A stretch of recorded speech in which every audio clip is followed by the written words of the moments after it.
Salut à tous. Après la mort de Jean-Marie Le Pen le 7 janvier 2025, on aurait pu s'attendre à une avalanche de réactions qui rappellent ses prises de position et ses multiples condamnations pour racisme, antisémitisme et négationnisme. Pourtant, dans les communiqués des plus hautes sphères du pouvoir, ce n'est pas du tout ce qui s'est passé. Le Premier ministre, François Bayrou, a salué, au-delà des polémiques, un véritable combattant. Le ministre de l'Intérieur, Bruno Retailleau, lui, aura parlé d'un homme qui, incontestablement, aura marqué son époque, quelle que soit l'opinion qu'on peut avoir de lui. Et du côté de l'Élysée, un communiqué officiel a présenté Jean-Marie Le Pen comme une figure historique de l'extrême droite qui a joué un rôle dans la vie publique de notre pays pendant près de 70 ans et qui, désormais, relève du jugement de l'histoire. Rien sur les chambres à gaz comme point de détail de la Seconde Guerre mondiale, rien sur la torture en Algérie, rien sur les condamnations. Ces déclarations officielles des 3 plus hauts représentants de notre État montrent à quel point la dédiabolisation des Le Pen et du Front National a gagné du terrain dans nos esprits. En voyant ça, on s'est dit qu'il fallait absolument qu'on passe en accès libre une vidéo qu'on a sortie il y a quelques mois sur notre site Osons Comprendre et qui traite précisément de cette dédiabolisation réelle ou fantasmée du Front National et de Marine Le Pen. Avec cette vidéo, on vous promet une chose, on va faire exploser le récit médiatique dominant sur cette question. Allez, bon visionnage. Est-ce que le RN, c'est l'extrême droite ? Personne n'aurait pensé à poser cette question du Front National, parti fondé par des Waffen-SS, quand, en 2002, Jean-Marie Le Pen s'est qualifié au second tour de la présidentielle. C'est un peu normal si on se rappelle des déclarations de Le Pen père. La légalisation de l'avortement, n'est-ce pas, a été dans notre pays une régression de plusieurs siècles et peut-être de plusieurs millénaires. Moi, je considère les Juifs comme des citoyens comme les autres, mais pas comme des citoyens supérieurement protégés. Je suis personnellement de ceux qui pensent que dans notre pays, s'il doit y avoir une protection supérieure, elle doit être à l'égard des Français. Alors, vous considérez effectivement donc que les Juifs ne sont pas des Français. Je me permets de citer autre chose. Quand je vois les Arabes avec leur allure avachie, je me demande s'il n'y a pas un déterminisme biologique qui joue. Le sidaïque, si vous voulez, j'emploie ce mot-là, c'est un néologisme, il n'est pas très beau, mais je n'en connais pas d'autres. Celui-là, il faut bien le dire, est contagieux par sa transpiration, ses larmes, sa salive, son contact. C'est un espèce de lépreux, si vous voulez. Les chambres à gaz sont un détail de l'histoire de la Deuxième Guerre mondiale. Le président du Front National persiste et signe, il ne change pas une virgule à ses propos publiés dans l'hebdomadaire d'extrême droite Rivarol. Oui, en France, l'occupation allemande n'a pas été particulièrement inhumaine, même s'il y eut des bavures.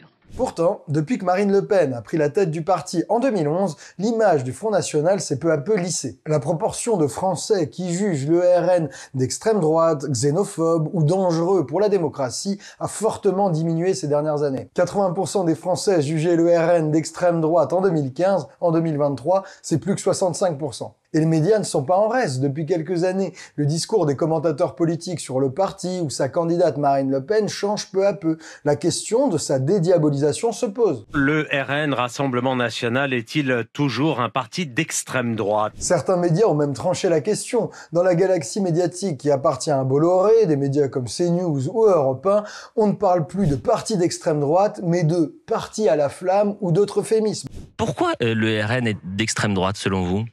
Et il y a des médias non Bolloré qui suivent. Marine Le Pen vient de l'extrême droite. C'est une évidence. Voilà, elle est issue de cette famille. Qu'est-ce qu'elle est aujourd'hui, Marine Le Pen ? Elle est la candidate du pouvoir d'achat ? Quand même une transformation politique comme on n'en a jamais vu. Marine Le Pen, dans cette fin de campagne, et c'est ce qui lui donne une dynamique, c'est la candidate des chats et du pouvoir d'achat. Si vous allez à l'Élysée, vous emmènerez vos 6 chats à l'Élysée ? Oui, j'ai 6 chats, oui. Donc les 6 iront à l'Élysée. Exactement. Formidable ! C'est une transmutation extraordinaire. Elle n'est plus d'extrême droite. Pourquoi est-elle devenue ce que on la voit être aujourd'hui ? Parce que Éric Zemmour est d'extrême droite. Faut dire que Marine Le Pen a fait de la dédiabolisation ou de la normalisation du Rassemblement National sa priorité. Mais qu'est-ce qu'on appelle dédiabolisation ? Et surtout, qu'est-ce qui a changé ? Est-ce que c'est juste une affaire de passage de témoin de Jean-Marie Le Pen, ex-tortureur de guerre en Algérie, à Marine, qui elle est une amoureuse des chats ?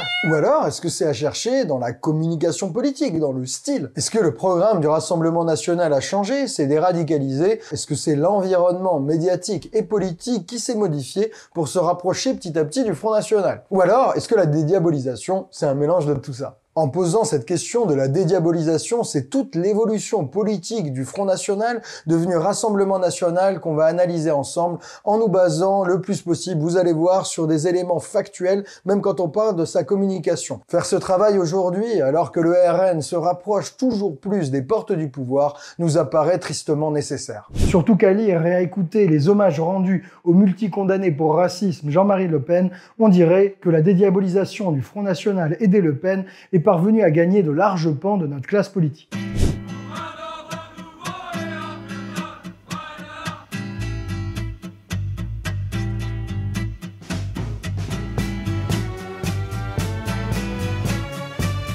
Au début des années 70, l'extrême droite était largement discréditée en France, en partie à cause de sa collaboration avec les nazis pour exterminer les juifs d'Europe. En 1972, Ordre Nouveau, un groupuscule néofasciste et violent, qui a été dissous d'ailleurs en 1973, décide de se créer une vitrine électorale un peu plus respectable. Ça sera le Front National. Le mouvement est apparu comme la seule force organisée de l'opposition nationale, ce qui nous a permis de définir et de faire approuver une politique de Front National incluant un accord entre Ordre Nouveau et les personnalités de l'opposition nationale. La naissance du FN elle-même était donc déjà une tentative de dédiabolisation de la part de groupuscules d'extrême droite marginaux. Il y a bien sûr Jean-Marie Le Pen lui-même, mais il y a aussi des sympathisants néo-nazis comme François Duprat, un ancien Waffen-SS comme Léon Gauthier. Oui, ça c'est moi en uniforme SS, un uniforme que j'ai porté pendant plus de 2 ans. Et on y trouve aussi des nostalgiques de l'Algérie française et membres du groupuscule terroriste OAS comme Roger Olindre. Dans le courrier, le nombre de gens qui demandent notre position vis-à-vis des arrivées clandestines d'Africains et de Nord-Africains, oui, ça dépasse la norme moyenne. Il y a une inquiétude nationale. Et enfin, mention spéciale pour Pierre Bousquet, lui aussi ancien Waffen-SS, qui a déposé les statuts du FN avec Jean-Marie Le Pen et qui est resté trésorier du parti jusqu'en 1981. Et il a déclaré plus tard, et là je cite, que son passé de SS n'était pas une erreur de jeunesse. Sympa le bonhomme. Je pense donc qu'avec ce casting, on peut affirmer que le FN était un groupuscule d'extrême droite. Mais écoutez comment son président Jean-Marie Le Pen qualifiait son mouvement. Nous sommes la droite, oui. Nous sommes la droite populaire, qui est tentée sur les valeurs traditionnelles, qui à nos yeux ont fait les 2000 ans de notre histoire. Nous sommes la droite sociale, qui ne sépare pas l'amour de la patrie de l'amour de son peuple.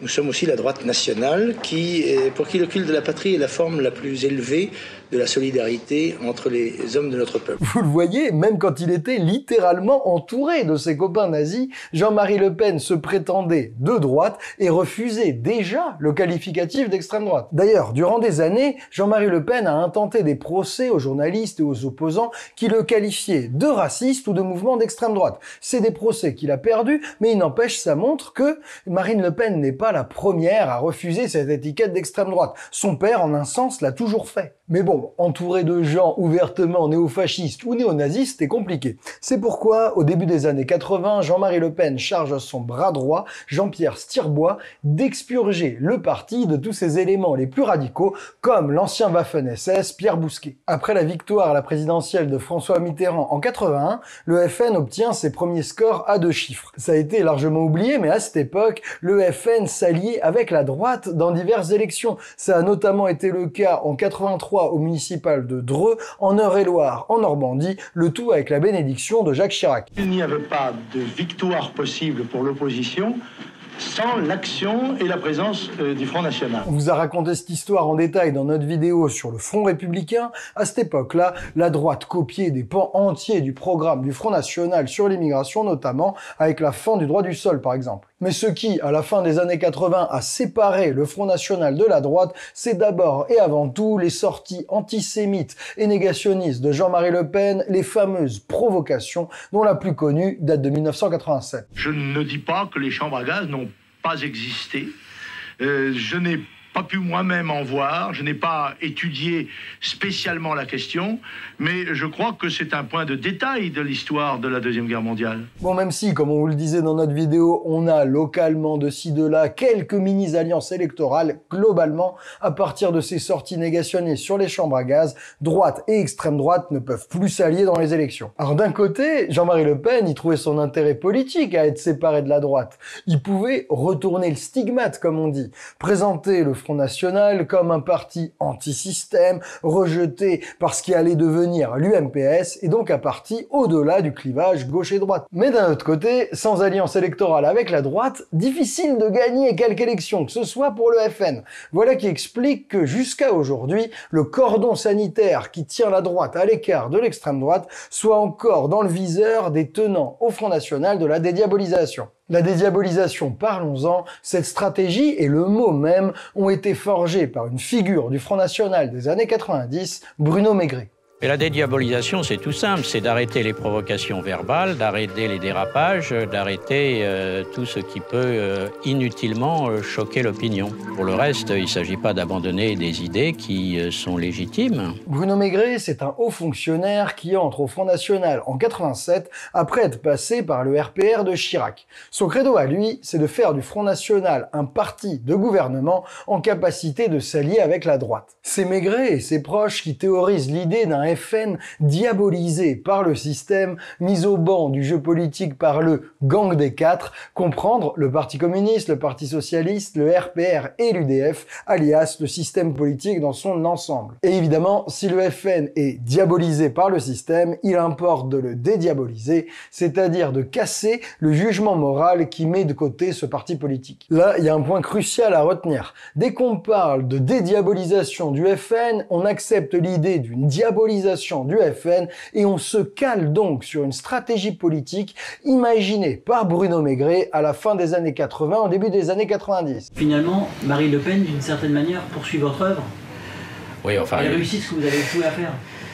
Je dirais que si vous prenez la question de la dédiabolisation, c'est ce que je voulais faire. Et il n'y a rien d'évident à tout ça, parce que difficile de soutenir qu'un parti fondé par d'anciens SS, qui tient des discours antisémites et qui défend l'idée de déchoir de leur nationalité les binationaux, soit un parti particulièrement diabolisé par une force extérieure. Il y arrive bien tout seul. Mais bref, pour parvenir à dédiaboliser le FN, Bruno Maigret, il va chercher dans les réflexions du groupement d'études et de recherche pour la civilisation européenne, ou GRES. Ce groupe d'intellos de droite, fondé en 1968 par le philosophe Alain de Benoît, propose, entre autres choses, de débarrasser la rhétorique réactionnaire de toute référence aux races biologiques, aux races supérieures et aux races inférieures. En plus d'être trop contraire à l'idéologie dominante, cette conception du racisme a un petit défaut. Elle a été démentie par la science à maintes reprises. Le GRES proposera alors de parler de peuples, de culture ou d'histoire spécifiques dont il faut préserver à tout prix la différence de tout mélange intempestif. Autrement dit, tous les hommes sont égaux, bien sûr, on n'est pas raciste. Mais, il importe que chaque religion, chaque peuple, chaque histoire reste lui-même, préservé des migrations. Il faut que chacun reste chez soi, bien à l'abri de tout mélange et de tout métissage. Ce courant est resté sous le nom de Nouvelle Droite. Et ouais, dès les années 60, Alain de Benoît et ses amis refusaient aussi l'étiquette d'extrême droite ou de nouvelle extrême droite. L'extrême droite, d'abord, je ne sais pas très bien ce que c'est, mais personnellement, j'ai horreur de l'extrémisme. Comme vous l'avez dit, je ne me reconnais pas toujours dans la droite, donc évidemment... ça me paraît pas très bien articulé, tout ça. Ça vous rappelle quelqu'un? Bruno Maigret, ainsi que d'autres cadres du FN venus comme lui de la Nouvelle Droite, comme Jean-Yves Le Gallou ou Yvan Blot, apportent au Front National cette nouvelle idéologie et cette rhétorique ethno-différentialiste pour tenter de dédiaboliser le Front National. Bruno Maigret prend petit à petit du galon dans le parti, mais faut dire que les saillies racistes et antisémites de Jean-Marie Le Pen compliquent son projet de dédiabolisation. Ça existe les races, cher ami, ça existe, voyez-vous. Il y a des noirs, il y a des jaunes, il y a la race kabyle, la race arabe, enfin bref, ça existe, oui. Vous croyez pas? Vous ne croyez pas qu'il y a une race juive? Ce genre de saillies permettent à Jean-Marie Le Pen de tuer dans l'œuf les tentatives de rapprochement avec la droite que souhaitait Bruno Maigret. En 98, Bruno Maigret tente alors de prendre la tête du parti, mais il échoue et se fait débarquer par Jean-Marie Le Pen et ses fidèles, dont à l'époque sa fille Marine Le Pen, qui dénonce un putsch commis par des félons. Si Bruno Maigret se fait purger du parti, ses idées en revanche, elles, ne vont pas disparaître. Jacques Chirac, 20% des voix, énorme surprise, Jean-Marie Le Pen semble devoir être le second avec 17% des voix. On pourrait penser que avril 2002, avec l'arrivée de Jean-Marie Le Pen au second tour de la présidentielle face à Chirac, a été célébré comme un succès par les cadres du Front National. Pour la plupart, sans doute, mais pour Marine Le Pen et son compagnon de l'époque, Louis Alliot, l'immense réaction de rejet du Front par le pays et les plus de 80% de suffrages réunis par Chirac au second tour font figure d'un énorme échec. Pour eux, c'est clair, leur parti fait peur et il est temps de tirer les leçons de ce barrage massif. Le FN doit absolument se dédiaboliser, il doit apparaître comme un parti comme les autres, mais la question c'est comment y parvenir. C'est pas évident parce que entre l'antisémitisme, le racisme anti-musulman ou anti-arabe, l'homophobie, l'opposition historique au droit à l'avortement, il y a vraiment beaucoup d'éléments qui rattachent le Front National à l'extrême droite. Mais parmi tout ça, pour Marine Le Pen et ses amis, le véritable problème avec l'image du FN, c'est l'antisémitisme. Louis Alliot a parfaitement explicité cette stratégie dans un entretien qui date de 2013. La dédiabolisation ne porte que sur l'antisémitisme. En distribuant des tracts dans la rue, le seul plafond de verre que je voyais, c'était pas l'islam, c'était pas l'immigration. Il y a d'autres partis qui sont pires que nous là-dessus. C'est l'antisémitisme qui empêche les gens de voter pour nous. À partir du moment où vous faites sauter ce verrou idéologique, vous libérez tout le reste. Mais pour mener à bien cette stratégie, encore faut-il que Marine Le Pen et son clan et les coups des franges dans le parti. À lire Louis Alliot, le changement est purement stratégique. Si ça avait été l'islam le facteur bloquant pour le Front National, ça aurait été sur l'islam que le parti aurait changé d'attitude et de discours. Mais non, là il s'agit de l'antisémitisme. La victoire de Marine Le Pen au congrès du parti de 2011 contre Bruno Gollnisch, bras droit de Jean-Marie Le Pen et négationniste notoire, est une étape majeure dans la mise en œuvre de cette stratégie de dédiabolisation du Front National. J'aime pas tellement ces termes de moderniser et de déringardiser parce qu'évidemment on a l'impression qu'avant on était ringard et archaïque, ce qui n'était pas le cas. Nous ce que l'on veut c'est donner une image réelle de ce que nous sommes. Voilà. Nous voulons bien perdre les élections mais comment on les perd sur nos propres idées, pas sur l'espèce de fantasme qu'on a construit sur elles. Après sa victoire en 2011, Marine Le Pen commence par rassurer les vieux cadres du parti. Certaines choses ne changeront pas au Front National. Dans ses premiers discours, elle réaffirme le rôle central de la préférence nationale et s'inquiète du risque de remplacement d'une partie de la population que fait courir l'immigration extra-européenne. Comment pourrions-nous nous satisfaire de voir nos adversaires poursuivre leur œuvre de ruine morale et économique du pays, de le livrer à la submersion par un remplacement organisé de notre population. Mais bien entendu, aujourd'hui, Marine Le Pen jure qu'elle n'est pas du tout raciste et qu'elle n'a jamais entendu parler de la théorie du grand remplacement. Je ne connais pas cette théorie du grand remplacement. Enfin, probablement pour contrebalancer son soutien au Pacs et au droit à l'avortement, Marine Le Pen jure son opposition totale au mariage homosexuel. Après avoir montré, si je puis dire, patte blanche, Marine Le Pen va pouvoir dérouler la stratégie qu'elle a dessinée avec son conjoint Louis Alliot, polisser l'image du Front National, ce qui commence par en bannir l'antisémitisme. Marine Le Pen a prévenu que tout ce qui ressemble de près ou de loin à un skinhead sera exclu manu militari. La France aux Français! Tu dégages. Tu dégages, tu fais de la provocation devant les journalistes. Tu n'es pas là pour servir la soupe à la presse de gauche. Elle commence par déclarer en 2011 que la Shoah, c'est le summum de la barbarie. En avril de la même année, Alexandre Gabriac, un jeune militant lyonnais qui a été pris en photo en train de faire un salut nazi, a été exclu du parti. Si ça vous paraît la moindre des choses, dites-vous qu'à l'époque, au FN, ça n'allait pas de soi. C'est une décision personnelle de la présidente Marine Le Pen. Elle s'est opposée à la commission de régulation des comptes conflit qui ne préconisait qu'un blâme, et son père, Jean-Marie Le Pen, a dénoncé publiquement une décision trop rapide. En juillet 2011, c'est Yvan Benedetti, un élu frontiste lyonnais et cadre de la campagne de Bruno Gollnisch, qui, dans une interview, s'est déclaré antisioniste, antisémite et anti-juif. Il l'a dit tout seul, hein, et devinez la sanction, il a été exclu du parti pour seulement 2 ans. Ça nous dit 2 choses. D'abord, que le Front National est un parti profondément antisémite,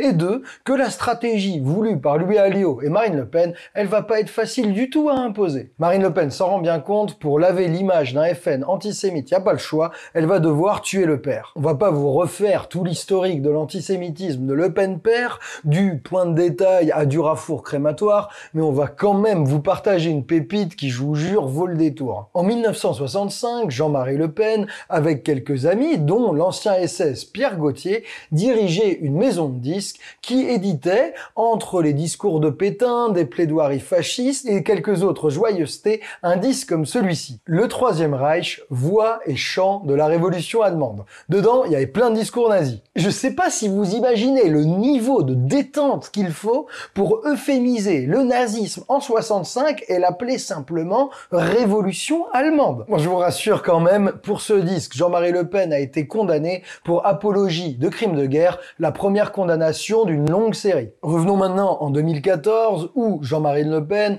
bien que pas mal âgé, n'a rien perdu de ses réflexes pro-nazis. Je vous diffuse la blague in extenso, mais je préfère vous prévenir, prévoyez un sac à vomi. Mais il y a aussi tous ceux qui avaient juré, en cas de victoire du Front National, de prendre leur clic et leur claque et de quitter la France. Apparemment, c'est toujours pas fait.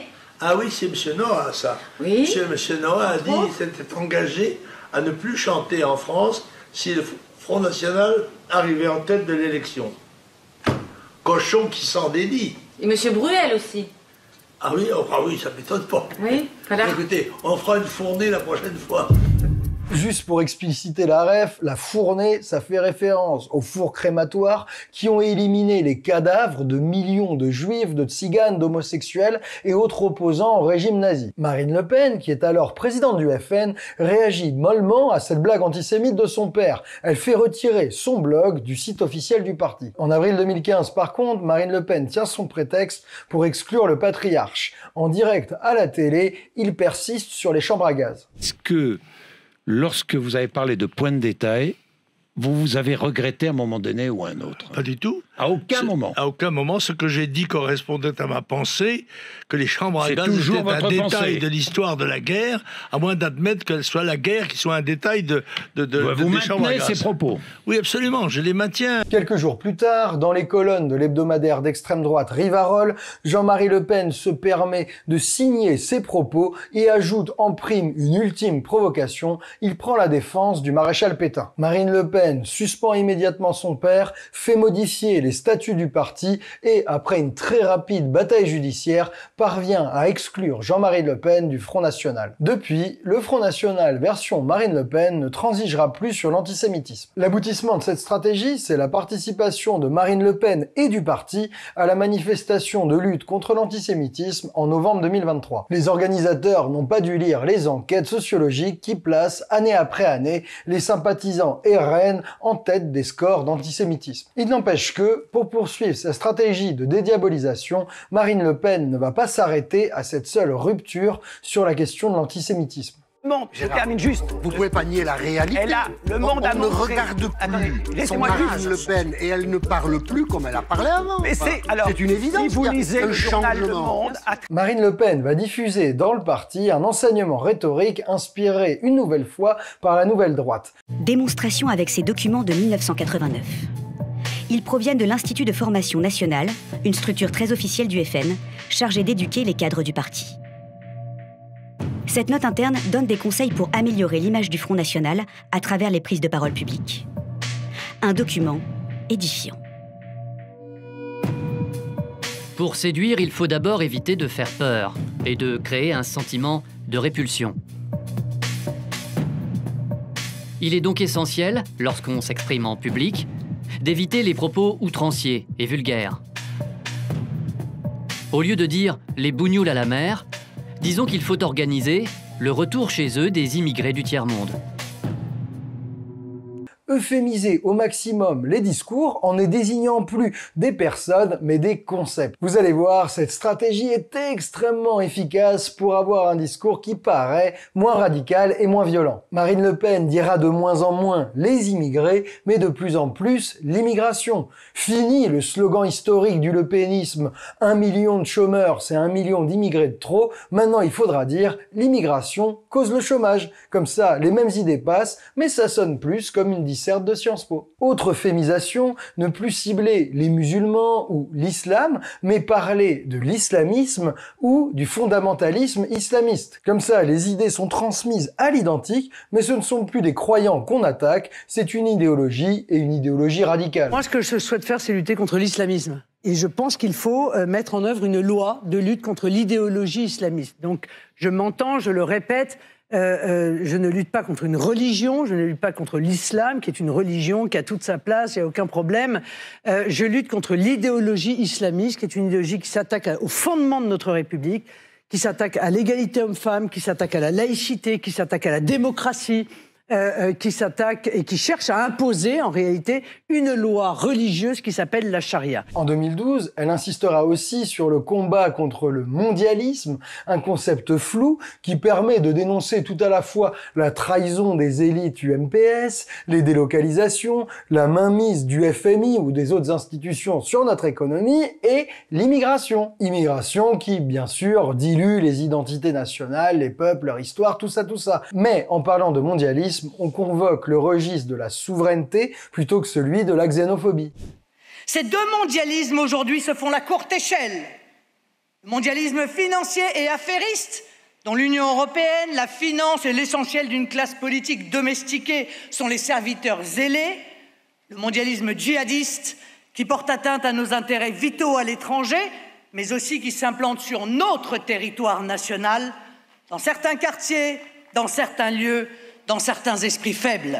À côté de cette rhétorique de l'euphémisation, un autre chantier pour Marine Le Pen a été de dépoussiérer le FN de ses combats les plus traditionnalistes et rétrogrades.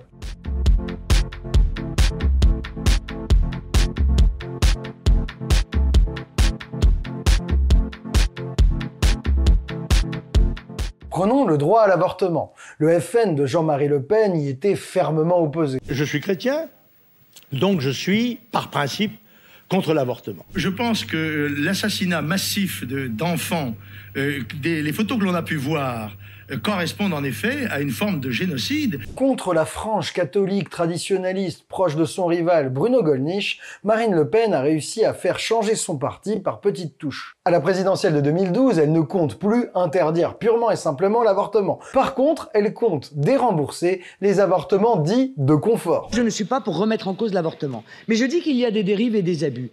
Les dérives et les abus qui d'ailleurs mettent en cause ce droit, remettent en cause ce droit, ce sont les femmes qui utilisent l'avortement comme un moyen de contraception. C'est-à-dire où il y a 2, 3, parfois 4 avortements. Ça existe, pourquoi se cacher la réalité? Ce n'est qu'à partir de 2017 que le Front National et Marine Le Pen ne comptent plus dérembourser l'IVG. Madame, pouvez-vous nous expliquer vos prises de position quant à la contraception et l'IVG? Monsieur, je suis pour la contraception libre et l'IVG libre. Vous voyez, ça, pour le coup, c'est très simple. Le parti Front National aura donc mis plus de 40 ans à accepter l'avortement permis par la loi Veil, votée en 1975. Et encore, accepter le droit à l'avortement, faut le dire vite. Parce qu'en 2024, quand les députés ils ont dû voter pour inscrire le droit à l'IVG dans la Constitution, ok, Marine Le Pen a voté pour. Mais, malgré ce vote de leur chef de parti, il y a près de 40% des députés RN qui ont refusé cette avancée du droit des femmes. Ça montre que la frange catholique réactionnaire est encore bien présente parmi les députés RN et que ça reste une cible électorale à conserver à tout prix. Soyons sérieux, oui. Personne ne souhaite, encore une fois, toucher à la loi. Maintenant, qu'il y ait des personnes qui ne se réjouissent pas, cher monsieur, de voir qu'il y a encore 200 000 avortements par an en France, c'est pas critiquable. Autre sujet sur lequel Marine Le Pen a su faire évoluer son parti, c'est le droit des homosexuels. Rappelons-le, quand elle était en campagne pour gagner la présidence du parti, Marine Le Pen, elle avait rappelé son opposition totale au mariage des couples de même sexe. J'ai toujours dit que j'étais contre effectivement le mariage entre homosexuels ou l'adoption par des homosexuels. Mais à peine plus d'un an plus tard, à l'occasion du mouvement de la Manif pour tous, qui en 2012-2013 s'est opposé à l'extension du mariage aux couples homosexuels, Marine Le Pen a tenu à ce que son parti ne se positionne pas et elle-même, personnellement, n'a jamais manifesté. Nous n'appelons pas à manifester. En revanche, nous donnons un point de rendez-vous à ceux de nos élus, de nos militants qui ont envie de se joindre à la manifestation pour exprimer leur opposition.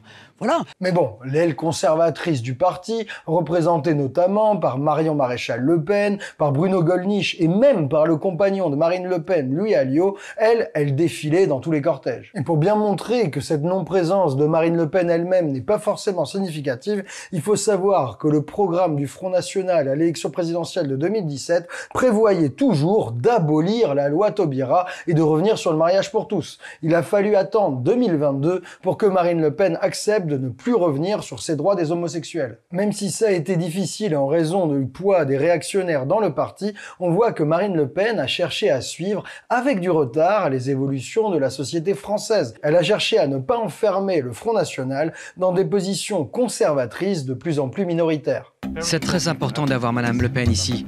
Pourquoi? Car c'est une femme politique très importante, peut-être la future présidente de la République française et une bonne amie. Pour apparaître moins réactionnaire tout en ménageant les conservateurs, Marine Le Pen a une recette implacable, une recette qu'elle emprunte aux conservateurs néerlandais et qu'on doit absolument partager avec vous. Cette recette, c'est blâmer le fondamentalisme islamiste. Je pense que l'on devra arrêter l'islamisation de notre société à travers la démocratie et les lois de nos gouvernements. L'idée est simple, dès que vous devez prendre position sur un sujet qui touche les juifs, le droit des femmes, le droit des minorités sexuelles par exemple, ne proposez aucun nouveau droit, pas besoin de prendre position. Tout ce qu'il suffit de faire, c'est d'attaquer le fondamentalisme musulman et de dire que c'est lui qui menace le droit des juifs, des femmes, des minorités sexuelles. Deux exemples éloquents en 2016 et 2018. Derrière le multiculturalisme et le communautarisme sur le sol de notre patrie vient la remise en cause de la liberté, de toutes les libertés, celles notamment conquises par les femmes, et à quel prix.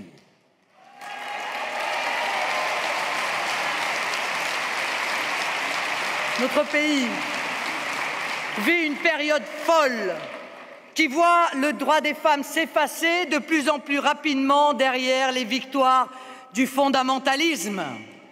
Je dis aux Françaises et à tous ceux qui les aiment, pour ce qu'elles sont, qu'elles pourront compter sur moi, nous ne laisserons pas cela arriver. L'homophobie, vous savez, revient, y compris en France d'ailleurs. Mais vous avez raison, et il a en grande partie pour origine le fondamentalisme islamiste. Est-ce que quelqu'un va le dire ou encore une fois je vais être la seule à le dire? Cette recette permet au FN de faire d'une pierre deux coups, tout à la fois de s'éloigner de son image antisémite, anti-féministe ou anti-LGBT, tout en pointant la cible qui cimente à la fois sa stratégie et son électorat, la culture musulmane, qui est perçue comme une menace à éliminer. Je suis laïque. Je suis pour la défense de la France laïque. Profitant de cette nouvelle vision restrictive de la laïcité, le parti frontiste décale son champ d'application vers l'islam.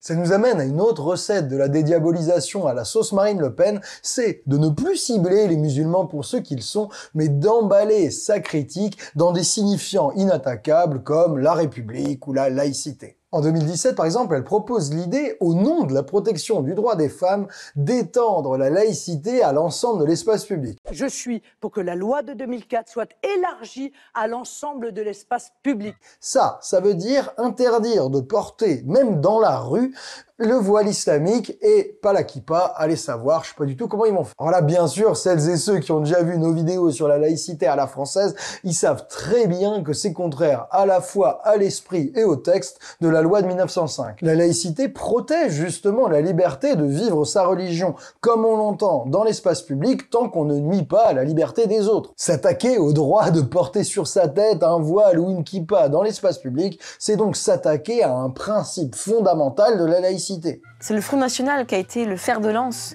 de ce combat culturel sur la laïcité. C'est un parti qui a stigmatisé autrefois les francs-maçons, les juifs, les protestants. Donc il y a une vision extrêmement restrictive de la spiritualité légitime. Dans le même discours, parfois de même paragraphe, elle va dire les valeurs de la France, c'est l'égalité, la liberté et la laïcité, et nous sommes une civilisation chrétienne.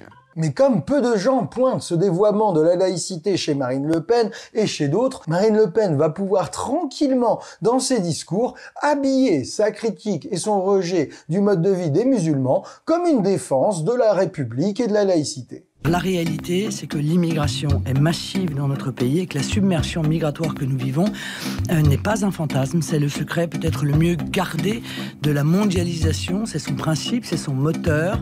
C'est un sujet dont aucun candidat n'a parlé et qui est un sujet de très vive inquiétude. Avec toutes ces euphémisations et ces évolutions, peut-on savoir si au total le discours de Marine Le Pen est plus ou moins radical que par le passé? On est tombé sur un travail tout récent qui justement essaye de mesurer l'évolution des discours de Marine Le Pen aux campagnes présidentielles de 2012, 2017 et 2022. À chaque fois, ce TAF analyse un discours dans des zéniths, donc des discours très importants dans la campagne, et un discours en province pour avoir un échantillon de la manière dont s'exprime Marine Le Pen. C'est un TAF réalisé dans le cadre d'un mémoire de recherche en sciences politiques à l'Université de Chicago. Franchement, c'est un TAF d'une rigueur absolument dingue, ça m'a super impressionné. Je pense que j'étais pas capable de cette qualité de TAF quand j'étais en master. Donc franchement, chapeau à l'autrice Lucie Vermersch. Que nous apprend son travail? Eh bien, lorsqu'on analyse les discours de Marine Le Pen, phrase par phrase, tirade après tirade, et qu'on classe leurs thèmes et qu'on code leur niveau de radicalité, on se rend compte qu'entre 2012 et 2022, Marine Le Pen n'est pas devenue moins radicale sur l'immigration et la souveraineté nationale. En fait, 2012 a même été la campagne la moins extrémiste des trois. Je pense pas que vous ayez déjà entendu cette analyse ailleurs. Concentrons-nous maintenant sur l'immigration. La radicalité de chaque tirade de Marine Le Pen prise isolément a bien légèrement diminué entre 2012 et 2022. On retrouve là la stratégie d'euphémisation. Mais Marine Le Pen parle beaucoup plus d'immigration en 2022 et en 2017 qu'en 2012. Et quand on regarde la manière dont elle parle de l'immigration, on constate qu'elle en fait de plus en plus une menace identitaire pour les Françaises et les Français. Par exemple, Lucie Vermersch montre que les passages où Marine Le Pen fait de l'immigration une menace pour les valeurs de la République ont été multipliés par 2 entre 2012 et 2022. Dans le même temps, les passages où Marine Le Pen prétend protéger les femmes de l'immigration et de l'islam radical ont explosé. Pareil, les attaques qui présentent la culture et la religion des migrants comme une menace pour la République et la laïcité ont plus que doublé. Enfin, les tirades sur les immigrés, l'immigration antisémite qui menacerait les juifs ont augmenté entre 2012 et 2017 avant de disparaître en 2022, probablement parce que ça faisait moins l'actu. Quand on analyse objectivement les discours de Marine Le Pen, on constate que sous couvert de défense des juifs, des femmes, des valeurs de la République ou de la laïcité, l'immigration est présentée comme un énorme problème, sinon le problème principal de la France et de son identité. Je pense que cette présidentielle est un enjeu de civilisation. Et je suis là pour protéger les Français, pour rétablir des frontières, non seulement pour protéger contre, encore une fois, cette submersion migratoire et le danger terroriste qui est bien réel, mais aussi pour protéger l'économie de la France. Ce travail pour nous est super important parce qu'il permet de comprendre quelque chose de pas intuitif. Euphémiser les mots d'un discours, ce n'est pas forcément le rendre moins radical. Si on suit les conclusions de cette étude qui, à notre connaissance, est la seule qui analyse objectivement les discours de Marine Le Pen, on constate que sur l'immigration, son discours s'est en réalité durci. Bon, depuis avant, on progresse dans la stratégie de dédiabolisation du parti par Marine Le Pen, mais on n'a toujours pas dit un mot sur les chats. Ils arrivent. Et les noms de vos 6 chats, vous les connaissez tous, les noms? Je connais les noms de mes 6 chats, vous plaisantez, j'espère. Non, allez, allez-y. Jazz, Paloma, Chadé, Chalima, Oural et Picolina. Eh bien, c'est là-dessus que nous terminons ce Face au GG. Pour se distinguer de son père et donner au Front National une image plus polissée, Marine Le Pen le sait, elle doit absolument donner une image d'elle plus lisse et beaucoup plus proche des gens. On a retrouvé ce qui, à notre connaissance, est la première trace de l'amour de Marine Le Pen pour les chats et qui est un parfait exemple de sa communication lissée. C'est un portrait que lui consacre Paris Match à la fin 2010, un portrait dans lequel on apprend que lors de ses vacances en Espagne, Marine Le Pen a recueilli une petite chatte abandonnée sur le bord de la route. Il y a vraiment tout, hein. En plus de sa passion pour les chats, Marine Le Pen se présente comme une bonne copine, comme quelqu'un qui veut devenir Marine contre Le Pen, entendre son papa. On y découvre Marine comme mère qui porte à elle seule le combat féministe pour élever ses gamins. Regardez, quand Gollnisch ou Le Pen font des émissions qui se terminent à 2h du matin, ils peuvent tranquillement dormir le lendemain. Mais moi, je dois me lever à 7h et préparer le petit déjeuner des gosses. Dans cet article, Marine Le Pen est tellement cool qu'elle parle même du régime Ducamp. Ouais, avec le régime Ducamp, il n'y a pas de doute, on est bien en 2010. Cet article, c'est vraiment un concentré du Front National dédiabolisé à la sauce Marine que les médias s'arrachent depuis. Et ça, c'est pas nous qui le disons, c'est Alexandre Dezé, un prof de sciences politiques à l'université de Montpellier, qui a montré que, dès 2015, les médias reprenaient à fond ce narratif d'une dédiabolisation du Front National. Ça se faisait avec des articles élogieux, des reprises de communiqués de presse du parti, et même des commentaires hyper positifs des sondages. Et depuis 2015, l'attitude des médias n'a pas vraiment changé. Pour vous en convaincre, on vous invite à lire le super dossier qu'Acrimed, une association de sociologie et de critique des médias, a consacré au traitement de la campagne présidentielle de Marine Le Pen en 2022 par les médias. Vous allez voir, c'est juste affligeant. Marine Le Pen n'est plus la représentante aux yeux des Français de la famille de l'extrême droite. Elle est devenue, je ne vais pas dire une sorte de tata qui distribue des bisous, mais il y a un peu de ça. Il y a eu aussi la donne d'un Éric Zemmour qui, de fait, en comparaison, a fait passer Marine Le Pen pour une candidate beaucoup plus soft, beaucoup plus douce, plus consensuelle. Marine Le Pen ne fait plus peur. Globalement, dans toutes les enquêtes d'opinion, je parle sous votre contrôle, elle a une stature présidentielle qui est tout correcte. Elle n'est pas considérée comme quelqu'un qui froisse la population, en tous les cas qui la fragmente. Et elle se dépeint en adversaire du pouvoir de l'argent. Elle évoque l'unité du pays, le rassemblement. Elle dit qu'elle veut recoudre les fractures françaises. On n'a pas du tout l'impression d'entendre un discours de candidate du Rassemblement national. C'est Marine Le Pen qui s'est posée depuis maintenant quelques années en supposée défenseuse de la laïcité et de la République, ce qui est un retournement par rapport à son père. Encore une fois, la République, c'était la gueuse pour cette famille politique. Donc là, il y a évidemment cette dimension qui a totalement changé. Et puis, tout son travail d'image a été un travail et qui a fonctionné, en tous les cas dans l'opinion, pour apparaître comme moins dangereuse. Celui qui a capté le côté « mais il est dangereux, il est inquiétant, etc. », c'est Éric Zemmour. Cette image hyper lisse et calibrée parfaitement pour les médias, le Front National fait tout pour la transmettre à ses candidats. Ce 9 juin, nous avons l'intention d'en faire un jour de fierté et de ferveur. J'ai décidé, vous le savez, de porter nos couleurs et d'être candidat. Dans la formation des militants, des cadres et des futurs candidats FN aux élections, la lecture du panthéon d'extrême droite a été remplacée, vous allez voir, par du média training. Au FN, encore dans les années 90, vous étiez un jeune militant, vous arriviez à l'université d'été, on vous faisait lire des textes de chaque doctrinaire, de chaque courant de l'extrême droite. Un texte de Charles Maurras, théoricien royaliste, un texte de Maurice Bardèche, théoricien fasciste. Et on vous donnait une culture générale des extrêmes droites. Après l'an 2000, ça s'arrête, ça se fait plus. Il n'y a plus de formation sur les courants des extrêmes droites. On vous forme au programme et au média training. Ce qui fait que ça change complètement la physionomie du Front National. C'est plus les mêmes bonshommes parce que pour de vrai, ils peuvent pas dire une connerie en ayant cité un théoricien fasciste, ils le connaissent pas. Mais le truc, c'est que malgré ces formations, à chaque élection, c'est la même chose, les candidats FN ou RN multiplient les déclarations antisémites, racistes ou les preuves manifestes d'incompétence. Un exemple parmi des dizaines, au municipal de 2014 à Rethel dans les Ardennes, une candidate FN avait comparé la ministre Christiane Taubira à un singe. Elle arrive comme ça, elle débarque comme ça, franchement c'est une sauvage quoi. Elle prend tout le monde, quand on lui parle de quelque chose de grave à la télé, aux informations, n'importe où, elle vous fait un sourire, mais il faut voir un sourire du diable. C'est une sauvage, voilà. À la limite, je préfère la voir dans un arbre après les branches que de la voir comme ça au gouvernement, hein, franchement. Cette menace que tous ces candidats font peser sur sa stratégie de dédiabolisation, le FN en est parfaitement conscient. Une enquête de Mediapart a prouvé, au moins pour l'élection de 2017, que le FN tenait un fichier où il recensait l'expression numérique de ses potentiels candidats. Ils regardaient que sur Facebook, Twitter, etc., ils ne sortent pas de trop grosses dingueries. Mais bon, malgré cette attention et malgré ce contrôle, on a vu aux élections législatives de 2024 qu'il suffit de gratter un tout petit peu le vernis de la dédiabolisation et du média training pour que les vieux démons surgissent des candidats RN. On a eu droit, entre autres, à une casquette de Waffen-SS et à des posts racistes sur des ophtalmos juifs ou des curés de couleur. Si les antennes locales de France 3 et la presse locale ont fait le boulot d'enquête et ont beaucoup relayé ce passé sulfureux de nombreux candidats, les grandes voix médiatiques nationales, elles, s'en sont tenues au narratif de dédiabolisation que leur servaient Marine Le Pen, Jordan Bardella et le parti. Et pourtant, des limites à cette dédiabolisation du RN, il n'y avait pas besoin d'éplucher les profils Facebook de chaque candidat pour les remarquer.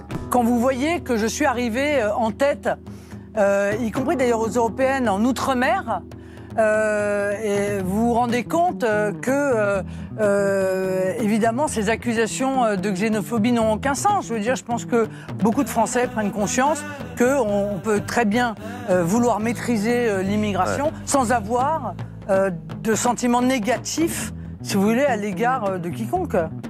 Moi, j'ai pas de sentiment négatif à l'égard des étrangers. Donc les gens d'outre-mer sont des étrangers? Mais absolument pas. Enfin, écoutez, ceux qui ont cru comprendre ça n'ont strictement rien compris à mon propos. On l'a vu, sur l'antisémitisme et certaines questions de société, il y a bien eu au RN une certaine déradicalisation. Mais pour juger de l'évolution programmatique du RN, et notamment pour savoir si c'est ou non un parti d'extrême droite, il faut aussi regarder l'évolution des positions sur l'immigration et les musulmans. Est-ce que le programme sur l'immigration et le droit des étrangers du Rassemblement national, est-ce que lui, il a évolué?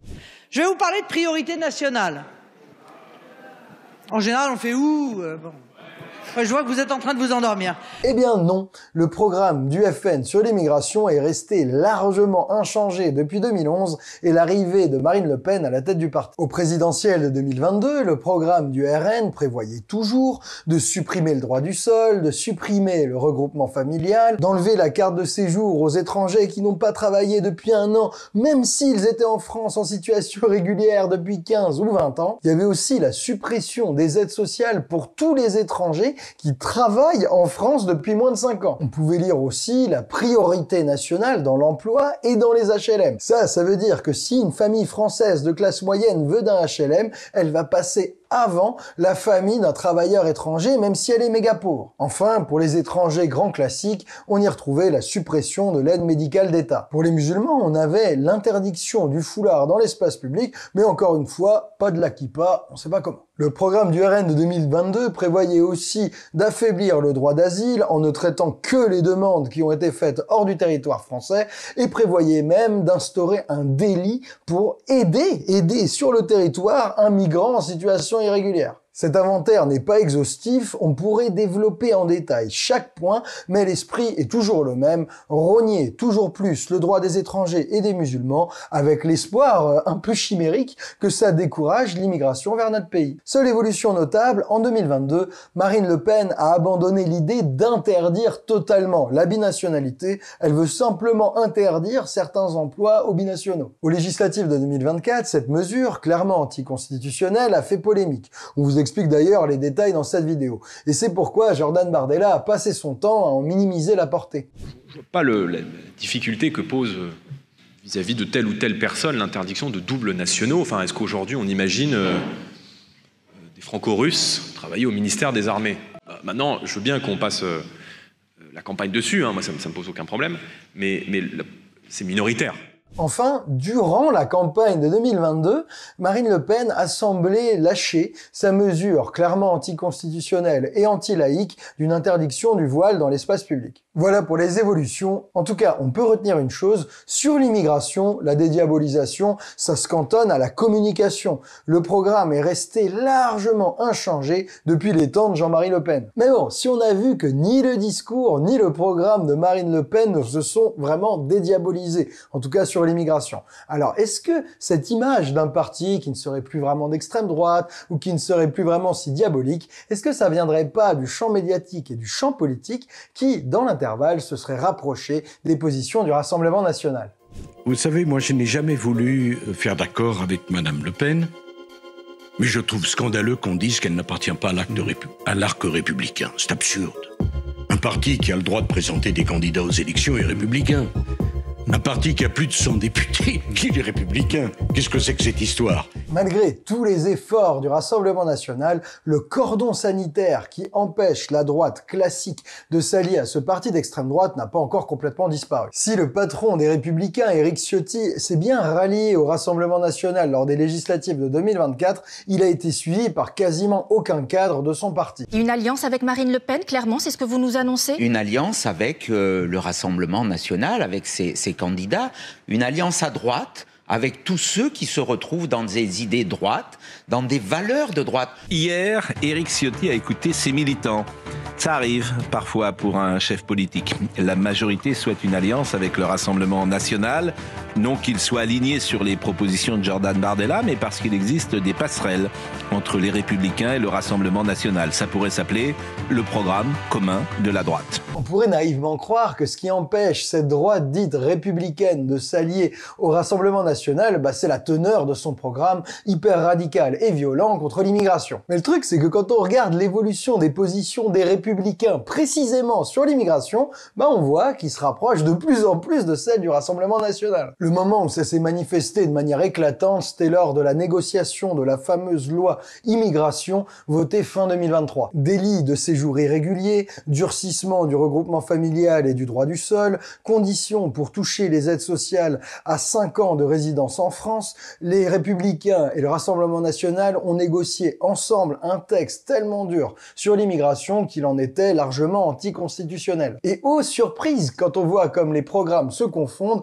quand on regarde le positionnement, les valeurs des électorats, les Républicains et Rassemblement national sur des sujets comme l'immigration ou le rapport à l'islam, on constate aussi une convergence. C'est ce que montre une étude de la Fondation Jean Jaurès qui porte sur la période 2010-2020. Quand on demande à des électeurs, les Républicains, s'ils pensent que l'islam veut imposer son mode de vie à la société, ils répondent oui, exactement dans les mêmes proportions que les électeurs Rassemblement national. Ils sont impossibles à distinguer. Bon, les électeurs Rassemblement national sont encore 10 points au-dessus de ceux de LR quand on leur demande s'ils pensent qu'il y a trop d'étrangers en France ou que l'islam est incompatible avec la société française. Mais cet écart ne fait que diminuer, les électeurs, les Républicains se radicalisent. Et là, on peut vraiment regretter que cette étude s'arrête en 2020, c'est-à-dire avant la candidature d'Éric Zemmour et avant que les médias comme CNews ou Europe 1 ne se mettent totalement au service du projet de Vincent Bolloré de créer les conditions d'une union entre la droite et l'extrême droite. Il n'est pas du tout impossible que la convergence de vues entre ces deux électorats soit encore plus prononcée aujourd'hui qu'en 2020. Moi, j'assume, puisque les Français nous ont envoyé un message très clair au premier tour, notamment des législatives. Une très grande majorité de Français souhaitent qu'on ait plus de sécurité et moins d'immigration. Comme des millions de Français, je pense que l'immigration n'est pas une chance. L'immigration n'est pas une chance. C'est un fardeau. D'autant qu'il y a un autre domaine où les programmes de LR et du Rassemblement national n'ont fait que converger, c'est l'économie. Après son échec à la campagne présidentielle de 2017, Marine Le Pen décide de normaliser les positions économiques de son parti. Fini l'euroscepticisme, fini le Frexit, la sortie de l'euro, il ne faut plus effrayer les lecteurs moyens de droite. Florian Philippot, l'architecte de cette stratégie perdante, est débarqué. Pour ne plus effrayer la ménagère, le Front National deviendra le Rassemblement national et le nouveau dauphin de Marine Le Pen sera Jordan Bardella, un gendre idéal à l'image plus que lisse. Aux législatives de 2024, le RN jouera même à fond la carte du sérieux budgétaire. Pour ne pas effrayer Bruxelles, Bardella s'engage même à un audit des comptes publics et à ne plus laisser filer les déficits. Les augmentations de salaire pour les enseignants passent à la trappe, de même que les baisses de TVA sur le fioul ou les produits de première nécessité. Marine Le Pen semble ainsi être entrée dans la dernière phase de son projet de dédiabolisation,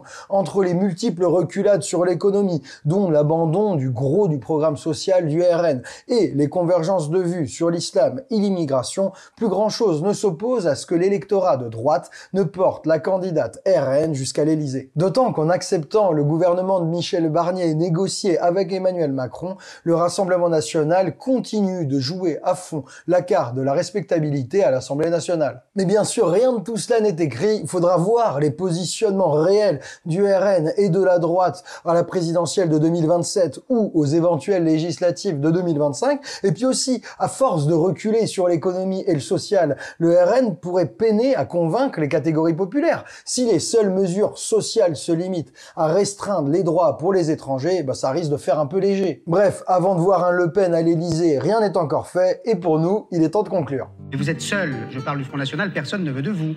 Oui, mais vous savez, nous avons avec nous les électeurs français qui nous font confiance. Je pense que nous sommes dans une période de grande mutation, que la situation que nous connaissons aujourd'hui est une situation transitoire. Personne ne veut de nous pour l'instant. Plus tard, je pense que beaucoup demanderont à être avec nous.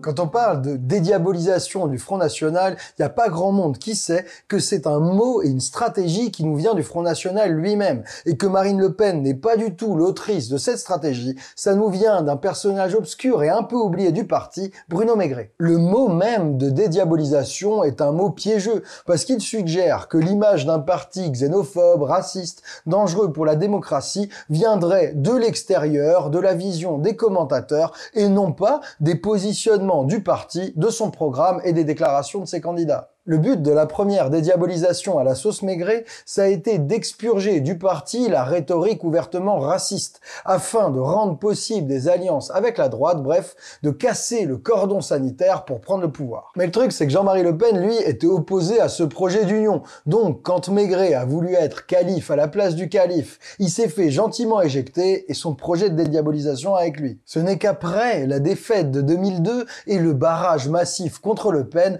que la fille de Jean-Marie, Marine Le Pen, a décidé de faire de la dédiabolisation du parti le cœur de sa stratégie. Quand elle a gagné contre le négationniste Bruno Gollnisch la présidence du parti en 2011, elle a pu mettre en place le premier étage de sa stratégie de dédiabolisation, expurger l'antisémitisme, et ça passait par exclure son père du parti en 2015. Elle a pu ensuite dérouler d'autres pans de sa stratégie. Marine Le Pen a réussi, progressivement, à faire accepter à son parti le droit à l'avortement et le mariage des homosexuels. Elle a épousé, avec beaucoup de retard, les évolutions plus progressistes de la société française. Pour ne pas avoir l'air trop réactionnaire sans avoir à proposer de nouveaux droits pour autant, Marine Le Pen a développé une recette tout bénef, accusée dans ses discours les islamistes d'être la vraie menace contre les femmes, les LGBT ou les juifs. Marine Le Pen a aussi poursuivi un travail d'euphémisation du discours du Front National. Exit les attaques frontales contre l'islam ou les musulmans. Il faut maintenant défendre la République et la laïcité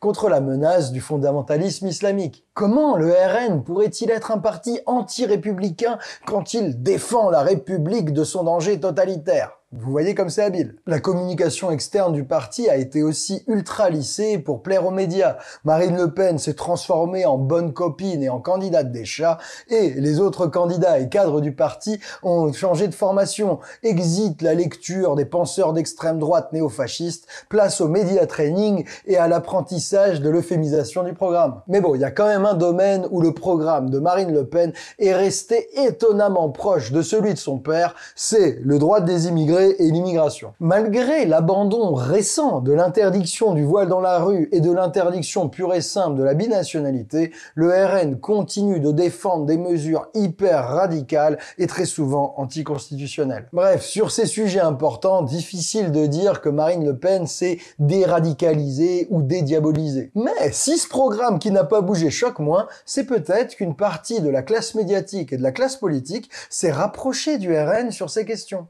Il n'y a qu'à voir l'hommage rendu à Jean-Marie Le Pen sur les médias d'extrême droite. Sur CNews et Europe 1, Pascal Praud, sans surprise, saluait chez le père Le Pen un visionnaire. Hier, Gilbert Collard parlait de prophète et de prophétie.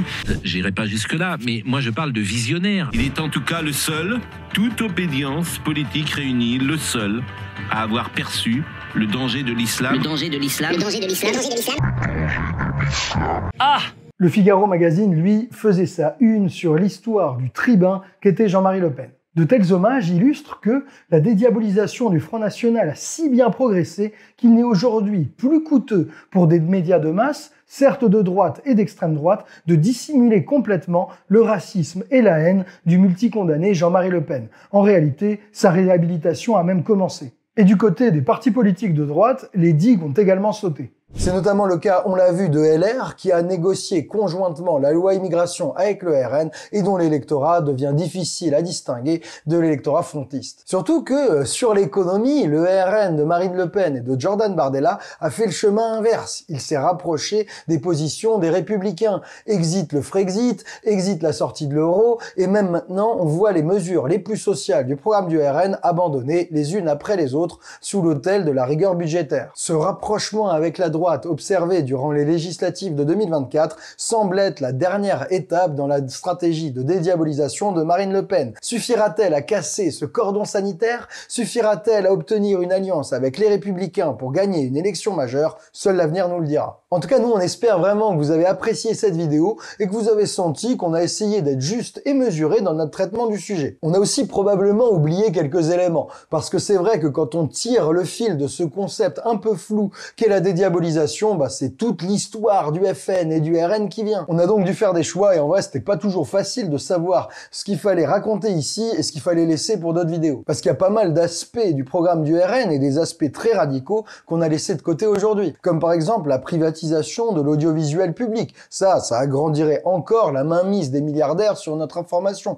Pareil, le soutien du RN à des régimes qui luttent contre le droit des femmes et le droit des minorités. Là, on pense au régime d'Orban en Hongrie. On n'a pas non plus abordé la rhétorique populiste du RN qui flirte souvent avec le mépris de la science. On n'a rien dit de son programme catastrophique pour le climat. Et enfin, on n'a rien dit non plus des liens entre le Rassemblement national et la Russie de Poutine. Tous ces sujets, ils auraient largement pu rentrer dans cette description d'un RN plus ou moins dédiabolisé et plus ou moins proche du pouvoir. C'est pas des sujets mineurs, mais on a dû faire des choix. Du coup, on est vraiment curieux de savoir ce que vous avez pensé de cette vidéo et de nos choix, de savoir si vous auriez aimé qu'on insiste sur tel ou tel autre point, ou si vous pensez que parfois on a été trop sévère ou trop généreux avec le Rassemblement national. Merci à vous d'avoir regardé cette vidéo en entier, et si vous êtes encore là, j'imagine que le sujet vous a intéressé. Comme je vous l'ai dit en début de vidéo, cette vidéo elle vient de notre site Osons Comprendre. Sur Osons Comprendre, vous y retrouverez plus de 100 vidéos comme celle-ci, avec notamment une vidéo sur le mythe du Front républicain,